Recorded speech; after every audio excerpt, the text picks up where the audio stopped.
ಕೊರಟಗೆರೆ ತಾಲೂಕಿನ ಸಿಎನ್ ದುರ್ಗಾ ಹೋಬಳಿಯ ಅಗ್ರಹಾರ ಗ್ರಾಮದಲ್ಲಿ ಬೃಹತ್ ಅಯ್ಯಪ್ಪ ಸ್ವಾಮಿ ಭಕ್ತಿ ಗೀತೆಯ ಭಜನೆ ಕಾರ್ಯಕ್ರಮ ನಡೆಯಿತು. ಸುಮಾರು 300ಕ್ಕೂ ಹೆಚ್ಚು ಭಕ್ತರು ಈ ಧಾರ್ಮಿಕ ಕಾರ್ಯಕ್ರಮದಲ್ಲಿ ಭಾಗವಹಿಸಿದ್ರು. ದಕ್ಷಿಣ ಭಾರತದ ಪ್ರಸಿದ್ಧ ಅಯ್ಯಪ್ಪ ಸ್ವಾಮಿ ಭಕ್ತಿ ಗೀತೆಗಳನ್ನು ತುಮಕೂರಿನ ಅಯ್ಯಪ್ಪ ಸ್ವಾಮಿ ದೇವಾಲಯದ ಗುರುಗಳು ಹಾಗೂ ಹೆಸರಾಂತ ಗುರು ಸ್ವಾಮಿಗಳಾದ ದಿವಂಗತ ಶ್ರೀ ಆನಂದರಾಮು ಶಿಷ್ಯರಾದ ಮಂಜುನಾಥ್ ಸ್ವಾಮಿಗಳು ಮತ್ತು ತಂಡ ಅದ್ಭುತವಾದ ಅಯ್ಯಪ್ಪ ಸ್ವಾಮಿಯ ಭಕ್ತಿ ಗೀತೆಗಳನ್ನು ಹಾಡಿದ್ರು. ಭಕ್ತಿಗೀತೆ ಗಾಯನದ ಜೊತೆಯಲ್ಲಿಯೇ ಅಯ್ಯಪ್ಪ ಸ್ವಾಮಿ ವಿಗ್ರಹಕ್ಕೆ ಎಲ್ಲಾ ರೀತಿಯ ಧಾರ್ಮಿಕ ವಿಧಿವಿಧಾನದಲ್ಲಿ ಅಭಿಷೇಕ ಪೂಜೆಯನ್ನ ಸಲ್ಲಿಸಲಾಯಿತು.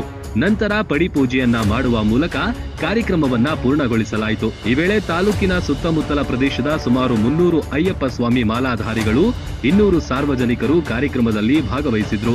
ಬಂದಂತಹ ಎಲ್ಲಾ ಭಕ್ತರಿಗೂ ವಿಶೇಷ ಪ್ರಸಾದದ ವ್ಯವಸ್ಥೆಯನ್ನ ಮಾಡಲಾಗಿತ್ತು.